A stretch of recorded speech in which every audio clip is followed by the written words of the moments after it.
Kita pasti pernah naruh harapan ke seseorang dengan secara sengaja ataupun tidak sengaja. Harapan-harapan yang secara nggak langsung jadi ngebuat kita semakin berharap bahwa kayaknya dia bakalan bisa jadi milik aku deh. Kayaknya suatu saat nanti hari-hari indah itu bakalan terjadi deh. Harapan-harapan seperti itu yang sebenarnya malah bikin kita sakit di kemudian hari. Seperti di awal, tadi kan gue udah bilang kalau harapan-harapan itu yang malah ngebuat kita semakin sakit. Tapi rasanya nggak manusia deh kalau misalkan nggak berharap sama sekali ya. Pasti sekecil apapun tuh kita pernah naruh harapan kepada seseorang. Entah itu semoga seseorang itu bisa semakin baik ke kita, semoga seseorang itu bisa makin perhatian ke kita, semoga orang itu makin cantik, semoga orang itu makin ganteng, semoga orang itu makin pinter, semoga lainnya yang sebenarnya baik tapi nggak baik kalau misalkan nggak terwujud. Karena kita nggak tahu harus apa. Bener gak? Mungkin beberapa dari kalian langsung sebel banget, kenapa sih prolognya harus kayak gini? Kenapa sih prolognya tuh harus menggoncang diri sendiri gitu? Sebenarnya enggak. Gue juga pernah kok naruh harapan, dan bahkan gue orangnya tuh sangat sering naruh harapan ya. Apalagi gue sendiri anaknya introvert, dan setiap gue ketemu orang lain pasti gue selalu nge-expect orang ini bakal seru nggak ya? Apakah orang ini bisa nge-approach gue nggak ya yang diem-dieman kayak gini? Dan waktu kenal dia, jujur gue sangat ramah nyaman sih, karena dia selalu nge-approach gue duluan untuk ngobrol. Jadi obrolannya tuh nggak cuman satu pihak yang gue terus-terusan nanya, enggak, dia tuh malah sering bikin pertanyaan-pertanyaan seru yang ngebuat hari-hari gue jadi kayak, oh, isi kepalanya kayak gini toh. Jadi gue jadi belajar juga tentang dia. Terusnya gue mikir, gue jadi mikir kayak gini nih, sebenarnya itu pikiran yang salah sih. Gila, ngobrol sama dia tuh seru banget. Apakah dia seseru itu juga ya kalau ngobrol sama orang lain? Nah, itu kesalahan. Itu kesalahan karena gue udah menganggap diri gue tuh paling spesial diperlakukannya. Padahal enggak. Padahal mungkin dia bahkan lebih seru sama sahabat-sahabatnya, sama tongkrongannya, sama geng-gengnya, sama teman-temannya. Kadang tuh perspektif kayak gitu tuh yang bikin ngebahayain diri sendiri. Gue juga mikir kayak, kok dia care banget ya, kayak hal-hal kecil diingetin. Jangan lupa bawa bekal, jangan lupa tidurnya tuh jangan kemalaman, dan jangan lupa makan. Terus ngobrol-ngobrol lainnya yang ngebuat kita tuh semakin kenal sama diri sendiri. Aneh gak sih? Kita semakin dikenalin sama diri sendiri tapi sama orang lain. Kalian pernah ngerasa gitu juga gak? Itu seru banget sih. Jadi ketika obrolan-obrolan itu berlangsung, gue jadi mikir kayak gitu, apakah dia sama gak ya sama orang lain? Apa cuman ke gue aja nih dia kayak gininya? Pasti selalu ada sih pemikiran-pemikiran kayak gitu. Well, itu adalah harapan yang sebelumnya gue gak mau ngeliat itu bakal terjadi seperti apa. Tapi setelah gue sadari, setelah gue temui bahwa ternyata ada orang yang diajak ngobrol lebih seru, dan dari ekspresinya kelihatan banget, dari gerak-geriknya, dari intonasi suaranya, dari topik yang dia bawa. Selama ini mungkin gue yang cuma ngerasa nyaman doang, tapi dia gak ngerasa nyaman. Lo pernah mikir gitu gak sih? Itu sakit banget, kayak dia berusaha nyesuain ke lo tapi lo gak bisa nyesuain ke dia. Jadi itu cuman berada di obrolannya tuh cuman berada di lo doang. Tapi ketika gue ngeliat dia sama orang lain yang gue gak mau sebut siapa namanya, itu kayak dua universe gitu jadi satu. Kalau sosiologi tuh istilahnya jadi kayak difusi gitu lah. Asik, anak sosiologi banget gue ya. Terus ya gue jadi tertampar deh. Aduh, ini salah sih karena gue udah berharap duluan kalau yang diajak ngobrol seseru itu cuman gue, ternyata enggak. Anyway, gue mohon maaf banget ya kalau misalkan podcast kali ini tuh ngomongnya kecepatan, karena ini kayak ngobrol aja. Gue gak megang naskah apa-apa, di samping gue cuman ada lampu belajar, di depan gue cuman ada meja, dan ada HP, ya udah gue rekaman. Nah, lanjut lagi, gue jadi semakin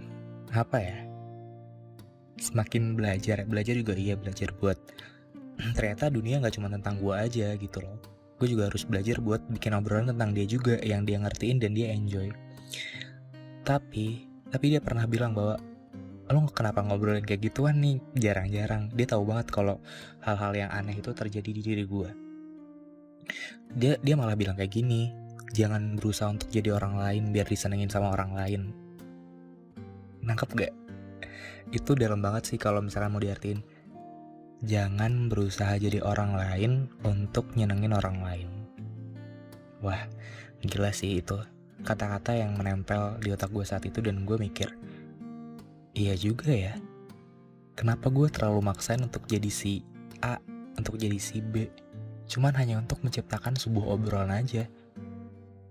Dan dia kembali ngingetin kayak gini, kalau dia kan emang dasarnya ekstrovert, jadi obrolan manapun nyambung dan memang energinya tuh didapat dari dunia luar.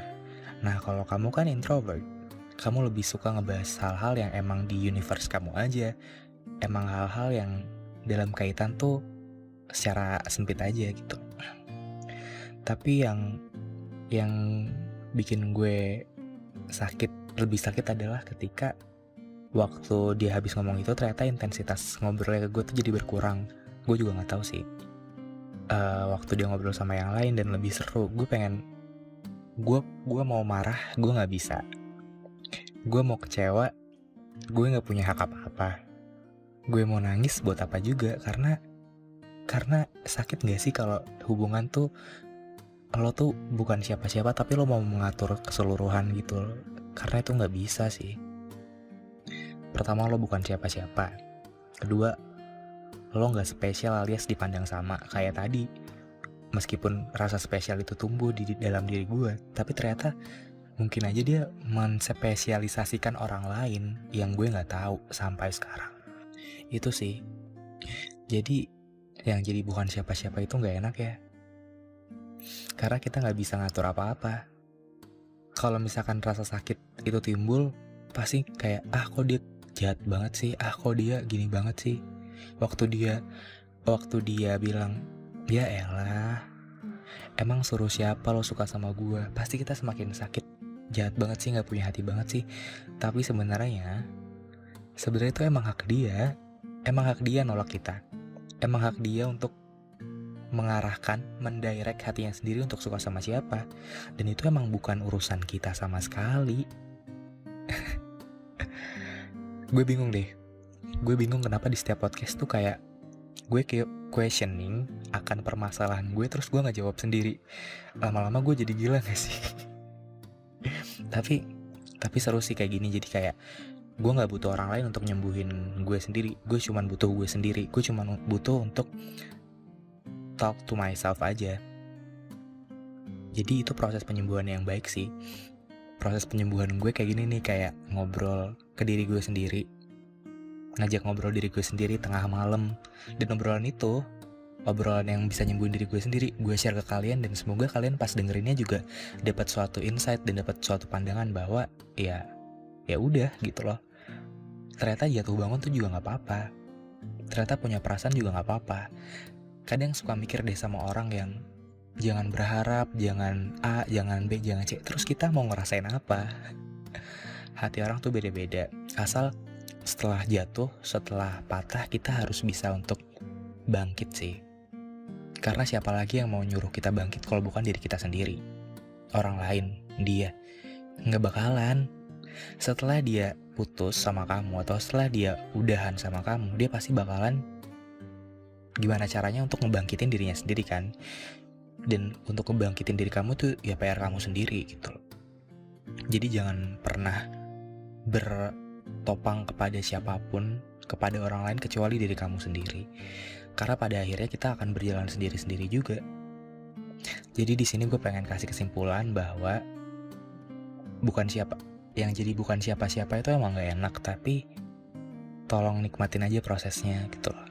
Karena dari situ kita jadi lebih tahu bahwa kita jadi lebih belajar. Gue jadi lebih tahu nih tadi university seperti apa, ternyata obrolan yang dia suka apa. Gue jadi lebih tahu kalau misalkan gue masuk ke dalam relation berikutnya sama orang lain, gue jadi udah tahu. Gue jadi belajar gitu loh. Ternyata hidup tuh obrolan tuh gak cuma tentang dunia gue aja. Ada universe orang lain yang harus gue hargain, yang harus gue angkat juga sebagai topik obrolannya. Ini kita di episode ini baru ngebahas tentang obrolan loh. Bukan lain-lain, bukan sampai ke hal-hal seperti cara makan, cara mendengarkan lagu, earphone yang dia pakai seperti apa, kaos kaki yang dia pakai seperti apa. Ini baru sesederhana obrolan. Dan ini udah 12 menit. Ya udah, tetap semangat dalam menjalani hari. Gue pengen banget kita bisa ketemuan lagi malam minggu, karena gue udah punya bahasan yang